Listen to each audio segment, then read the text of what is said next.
थुरिबारि दालाय एबसुनि सनाथि आरो थुरिबारि गुदि बर' थुनलाइ आफादनि रुफाथि मायथाइ खुंफुंनाया दिनै जोबथा सान।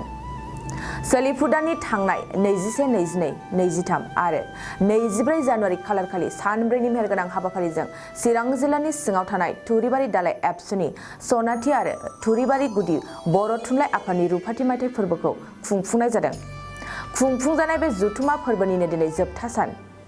बेबादिनो दिनै जोबथा साननि फुंबिलि समाव खौसेनि हारिमुआरि हानजा सुरनाय हाबाफारि लानाय जायो आरो सानजौफुनि समाव गेवलां मेल लानायखौबो मिथिहोनाय जायो।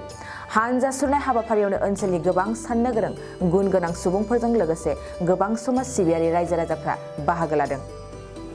जोंहा थुरिबारि दालाय बर' फरायसा आफादनि सनाथि मायथाइ आरो थुरिबारि प्राइमारि बड' साहित्य सभानि रुफाथि मायथाइ बे मोननै आफादजों जथायै फालिनाय फोरबोआव बे हारिमुआरि हानजा सुरनायाव जोङो गुबुन गुबुन रावारिनि मानसि जोंनि बे एलेकायाव दङ।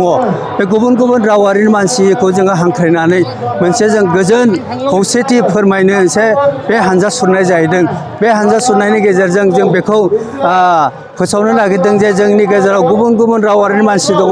बे गुबुन गुबुन रावारिनि मानसिनि गेजेराव जोंहा खौसेथि दङ आरो जोङो गावबागावनि हारिमु राव थुनलाइखौ लाखिनानै बासायनानै आगोलाव जाहाथे जोङो थांनानै थानो हायो, गोजोनै जाहाथे थांनानै थानो हायो, बिनि थाखाय जोङो बे हारिमु हानजा सुरनायनि गुबै थांखि।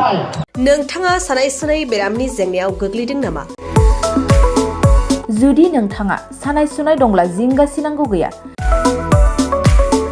चिरां जिल्लानि बेंटल गेट साफागुरियाव दायो एसआइ निउर' थेरापि सेन्टार दंसै। बे थेरापि सेन्टाराव नोंथाङा गोरलैयैनो देहानि सानाय सुनायखौ फाहामथाय लानो हागोन। बे आथिं सानायानो जाग्रोदों, ओमफ्राय जानाया एसे सिगांनिफ्रायनो जाखादों, ओमफ्राय बिदिनो गुबुन गुबुन मुलि जाबाबायदों, ओमफ्राय हामाखै। दिनैनि ट्रिटमेन्टआ नङा, आङो एसे मोजां मोनसिनबाय। जेरै सिं सानाय, आफादावरि सानाय, मोदोम जरा सानाय, आइजोफोरनि जेंना, खर' सानाय बायदि बेरामखौ फाहामनाय जायो। लोगोसेयैनो बे सेन्टाराव थानानै फाहामथाय लानो हानायनिबो सुबिदा खालामदों। नोंथांमोनहा एसआइ निउर' थेरापि सेन्टाराव फाहामथाय लानो गोसो दंब्ला नैबे मबाइल नम्बर 7620160459 नङाब्ला 9476977956 आव थोंजों सुलाद लानो हागोन।